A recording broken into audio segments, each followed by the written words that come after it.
ପବିତ୍ର ମଙ୍ଗଳ 13 ସେପ୍ଟେମ୍ବର ରାତ୍ର 9:21 ତାଙ୍କର ରାଶି ପରିବର୍ତ୍ତନ କରିବେ।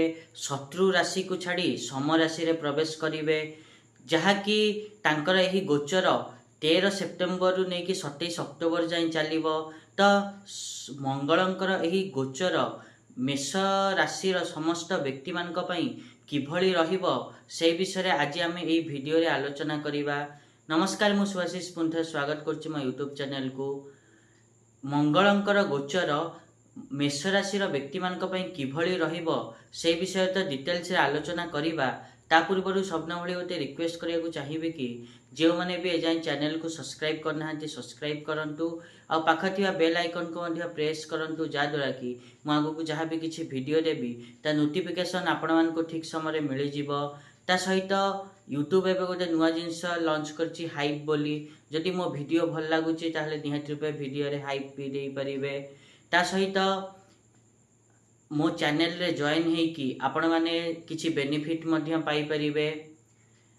जदि आमे मेष राशि कथा कहिबा ताहले मेष राशि व्यक्ति मानक पई राशियाधिपति मंगल होई से सप्तम भाव रे गोचर करिवे एवं तांकर एही गोचर काल रे 20 सेप्टेम्बर रु नेकी 24 अक्टोबर जाए देखिए कि तांकर जो मंगलंकर शत्रु ग्रह बुध अछंती से बुधंक सहित संयुक्त हेबे एही टाइम पीरियड भितरे। तो ता फल रे देखिए कि आपण मानकर जो आत्मविश्वास अच्छी से वृद्धि घटिबो। जहाँ भी किछि आपण माने करिवे आत्मविश्वास सहित करिवे। आपण मानक सहित जी भी कथा हेबे से माने भी आपणक भितरे थिबा आत्मविश्वास को जानी परिबे, चिन्ही परिबे।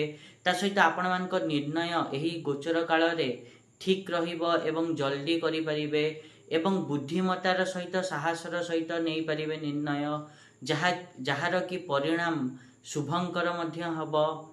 ता सहित आपण माने टिके खाली निज परिवार रे टिके लोकंक सहित तालमेल रखिकी चलिया को पड़िबो। आपण माने समस्या को साहसर सहित सामना करि परिबे। ता सहित देखिबे कि आपण माने सफलता आड़को अग्रसर मध्य हेबे। कर्म क्षेत्र में बहुत किछि हासिल मध्य करि परिबे। एत थिला मेष राशि व्यक्ति मानक पई एही गोचर मंगलंकर किभली जीव। आशा करी कि मुझा कहली आपण माने ठीक रे बुझी पारथिबे। आ जदि वीडियो भल लागी ताहले निहाती रूपे वीडियो को लाइक करंतु, शेयर करंतु आ चैनल को सब्सक्राइब करिया पे तो जमा ही भूलंतुनी। आज पई एतिकी, देखाबा नेक्स्ट वीडियो रे। रहुची, नमस्कार।